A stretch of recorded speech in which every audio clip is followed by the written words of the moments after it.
What's going on, America? This is Kevin in Kevin's Corner.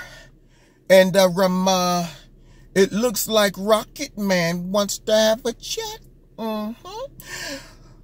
Contrary to all of the haters, when Donald Trump was being tough on Little Rocket Man, everybody was it's unbelievable. He's going to get us all killed. I mean, how can you have diplomacy when you have someone like Donald Trump in his rhetoric talking gang slang to him, street terms? Well, guess what? Those street terms appear to be working. At some point, gangsters only respect people that are willing to get just as gangster as they are. And in the past, no other presidents were. I guarantee you, for all the critics of Donald Trump, all the haters, one thing you cannot say about President Trump is that he is soft. Okay? He's not soft-core.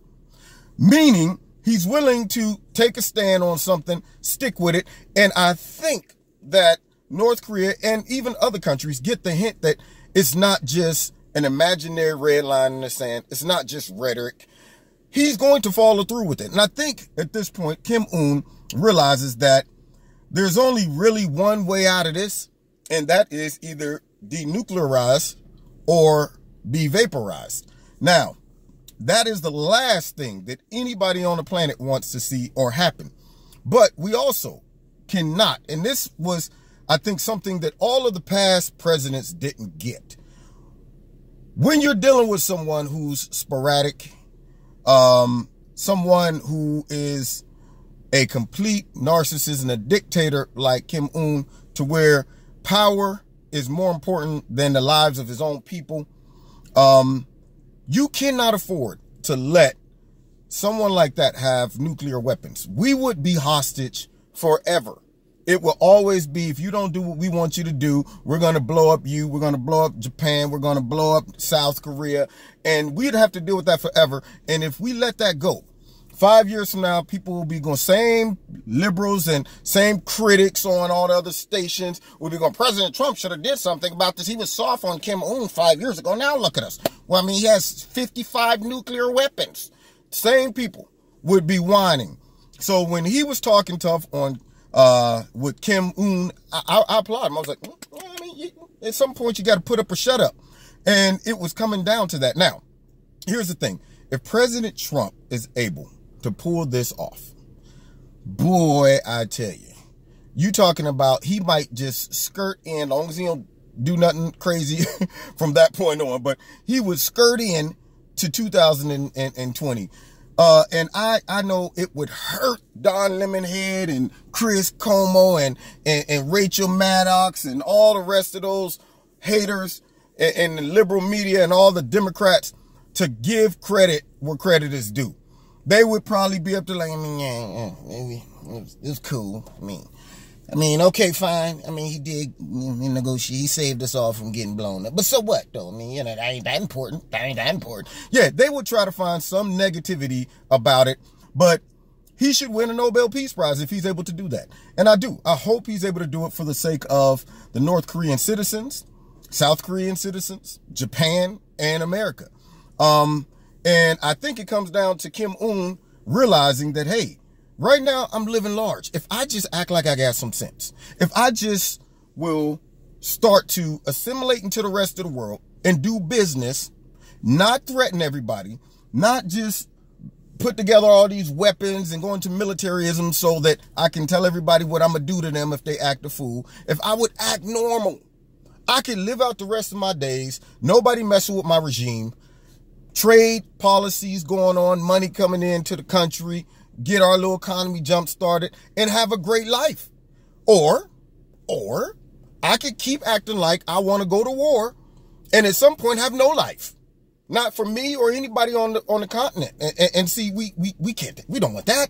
So at the end of the day, I think he is not as crazy as everybody think he is. I think he just wants to stay in power, and he wants to ensure that his regime is not, you know, he don't want the Gaddafi to happen to him. You know, Hill and Obama with the Gaddafi move, you know, and that always kind of cracked me up. And I'm saying to myself, when we dibbled and dabbled over there with Gaddafi, and Gaddafi was winning against a uprising against his country,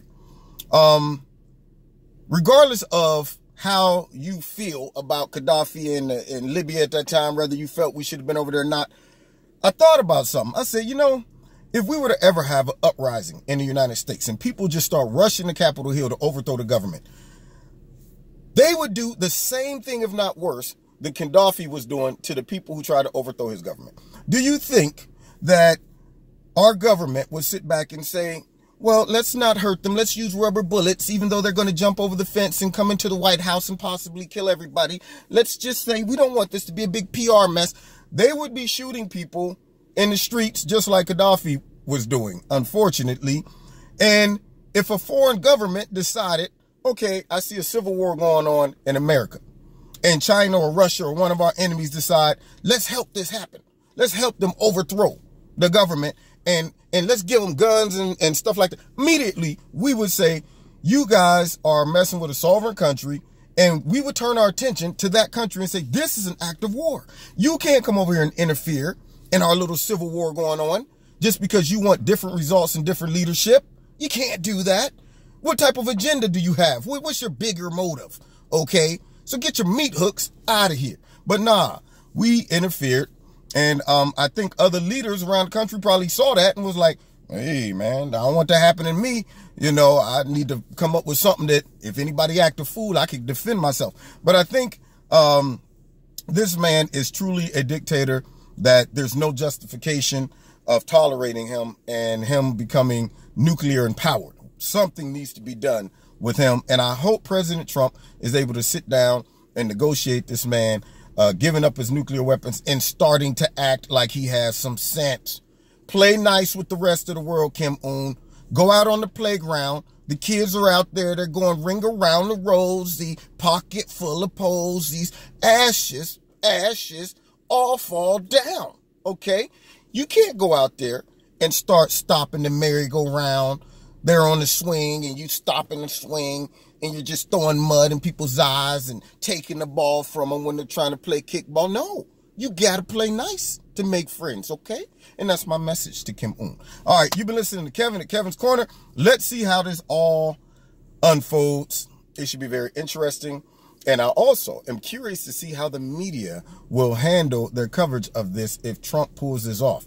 It'd be real hard to hate on this one. It'd be obvious, even though it's already obvious now. But it would be even over obvious if they find something negative to say about him being able to negotiate a deal like that. So we'll just see.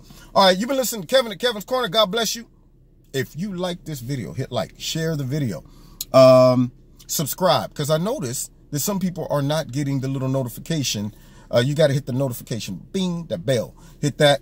And check me out on Facebook, Twitter, Minorities for Trump on Facebook, and all the links are in the bottom. You want to donate to Kevin's Corner, there's links in the bottom to do so. And check me out on Wednesday nights, 7:30, my live radio blog talk show, Kevin's Corner. God bless you. See you next time.